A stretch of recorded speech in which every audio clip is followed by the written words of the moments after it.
Hello there, Honors U.S. History students. Today we're going to be doing our first set of video lecture notes, and these are going to be on U.S. entry into World War I. So go ahead and pause the video right now, and you can go ahead and get your paper and pencil so you're ready to take these notes. While you are watching the video, if you have a question, make sure to record the timestamp on the video, and you can send me any of your questions via Remind. And then also, obviously, if you haven't sent some of your assignments or shared them with me on Google, all right, make sure that you do that through my Gmail account. So Gmail is for assignments, Remind is for questions, all right? And then by the end, if your question has still not been answered through what we've been talking about here, then obviously send me those questions via Remind. And again, with that timestamp, it'll help me be able to answer your question a little bit better. So let's go ahead and get started. All right, so here's a little review from world history. How did the war itself get started in Europe? Right, so it starts with the assassination of the Archduke Franz Ferdinand, who was the leader of the Austro-Hungarian Empire. Right, he is assassinated by a group called the Black Hand, which is a Serbian group that wanted independence from Austro-Hungary, the Austro-Hungarian Empire. Right, so it all starts with this. And also, at any time when I am talking about different things and you need to take those notes, just pause your video and so you can record all that information. Right, so Germany then offered Austria a blank check. And what we mean by this is that Germany really wanted to go to war. They wanted to make, sorry about that, they wanted to make a lot of money off of this. And so in order for them to do that, they basically gave all support to the Austrians if they wanted to go to war. So Austria then declared war on Serbia, and then we start seeing our web of alliances. So our two alliance groups are the Central Powers, Germany, Austro-Hungarian, and the Ottoman Empire, which is now Turkey. All right, these are all empires here. Then we have the Allied Powers, which at the beginning were Britain, France, Russia, and Serbia. The United States will join this side once the Russians leave. Right, but here at the beginning, these are our two groups. Right, the United States stays isolated because we want to try to make money off of both sides in this war because we are all about making money. This doesn't go over very well with either side because they want us to join a side and they don't really care for us making money off of their misfortune. So that's not going to work out very long, right? So let's see what happened. All right, so here's a quick map for reference. We'll see this map again here. All right, all of your Central Powers here are the mint colored ones centrally located in Europe, so that makes sense, right?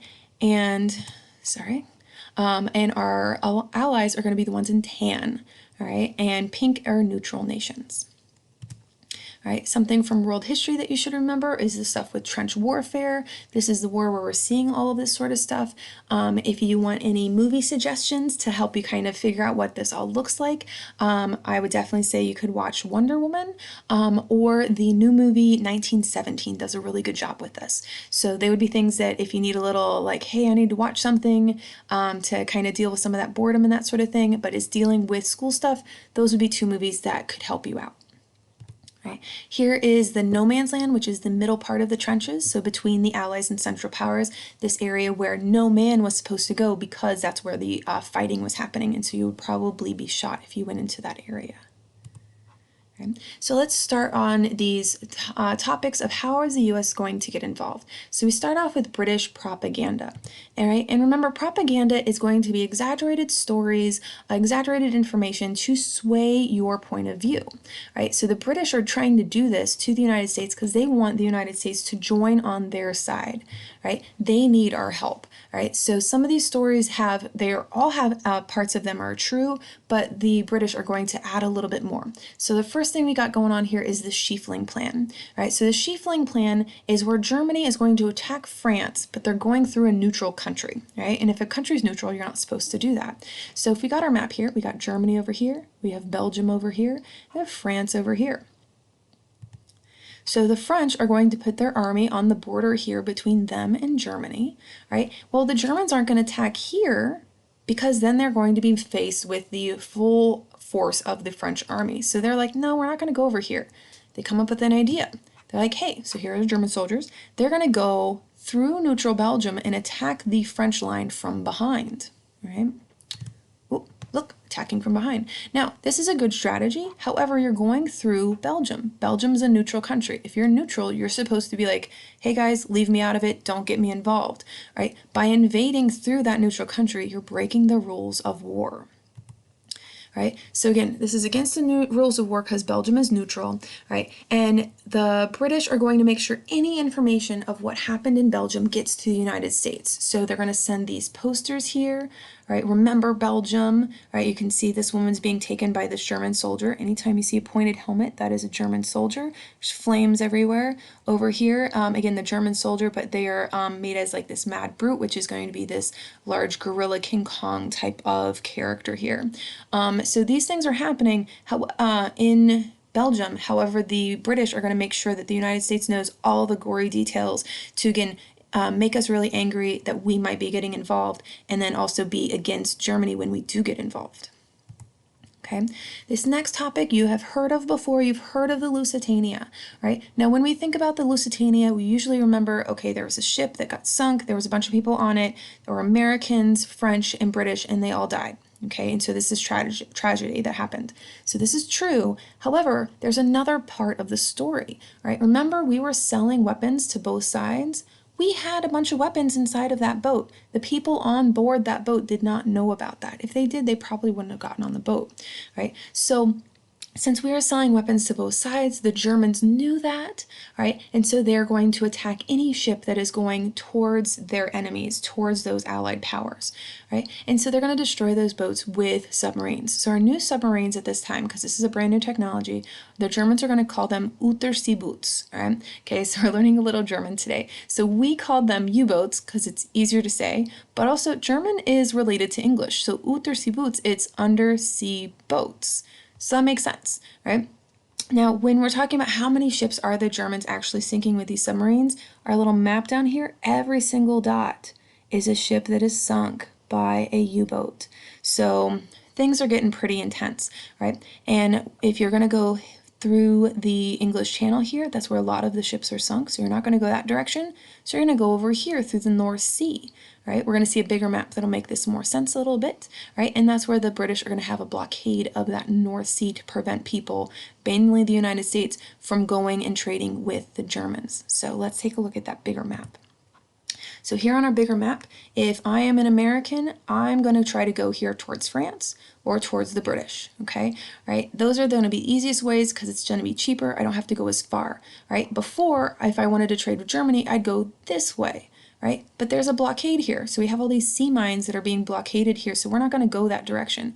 If I wanted to trade with the Central Powers, I'd have to go all the way through the Mediterranean down here, right? And trade over here with Austria-Hungary or with the Ottoman Empire, right? That's going to be more expensive because it costs more gas to get over there. So this is kind of forcing the Americans to make more money. You got to trade with France or Great Britain, right? Can't trade with the Central Powers.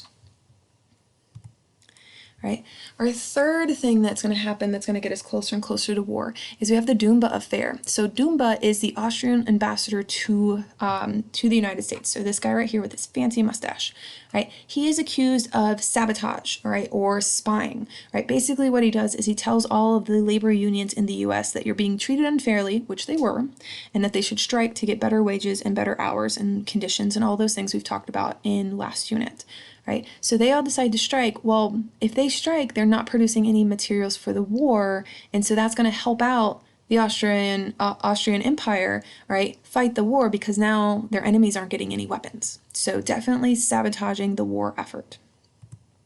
Right. Our last thing that gets us involved in the war is the Zimmermann telegram, right? So this one you guys should totally be familiar with from world history, right? That Zimmermann telegram is a encrypted telegram going from Germany to Mexico. It's intercepted by the British, and then the British show it to us, right? And it says that if the Mexicans help out the Germans during the war and the Germans win, then the Mexicans will get back anything they lost during the Mexican-American War. So mainly Arizona, Texas, and New Mexico, right? So those particular territories were mentioned. In our little political cartoon here, they're using hats to tell us which countries we're talking about. So pointed hat here, that's the Germans, right? Over here we have a sombrero, so that's definitely going to be Mexico, right? This telegram never gets to the Mexicans, so they don't know what's going on, but the Americans find out, and this is a violation of the Monroe Doctrine. So for our last thing, let's have a quick review of that, right? The Roosevelt corollary to the Monroe Doctrine, we talked about it last unit with imperialism, right? What this was is a corollary, right? It's just when you're adding something to something that already exists. So Roosevelt added to the Monroe Doctrine that if you violate the Monroe Doctrine, so that means Europe involving themselves in the Western Hemisphere, then it is an act of war, right? And so that act of war is really what gets us involved in the First World War, right? Okay, we're going to look at a couple charts here, all right, and we'll be done for this particular section for today. So when we look at this chart here, all right, we want to look at troops mobilized, that means troops sent to war, and then we have troops that are your casualties. Your casualties can no longer fight in war, so killed, wounded, or missing, right? So who sent the most troops, right? So here the answer for this one is going to be Russia, right? Russia sent the most troops, right?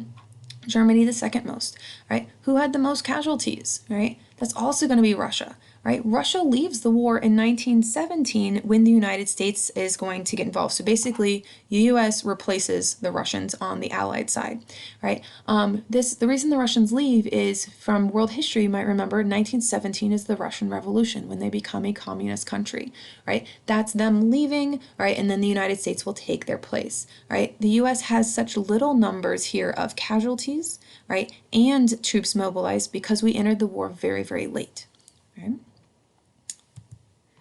All right, and our last thing for today is that also when the war is happening, we are going to have the influenza of 1918, right? This influenza pandemic. The reason I wanted to include this in here is because we've talked about it in other classes before, but also because of our current situation, right? This is the last major pandemic that we have seen in the world that is going to connect all the different countries of the world in this. So while you're reading through, answer these couple questions here. What is a pandemic? Who is getting it? How many Americans are killed? How about worldwide? And describe how it is being spread. You can see people wearing masks out in public, right? And this was a really difficult time for the United States. However, when this is occurring is we don't have air travel. So that's where to nowadays, when we're talking about this new coronavirus spreading everywhere, we have air travel, and that makes things much, much more complicated. And it has this long window until we find out if we have the particular virus. So things kind of a nod to history repeating itself a little bit. There's a website right here if you wish to find a little bit more. It's from Stanford about this particular influenza of 1918. Right. So I'll be setting up some more videos, one on the home front of the war and also the end of the war. So keep track for those. And until then, send me your questions, right? Again, with those timestamps so I can answer them the best that I can for you, right? And I will see you guys later. Bye-bye.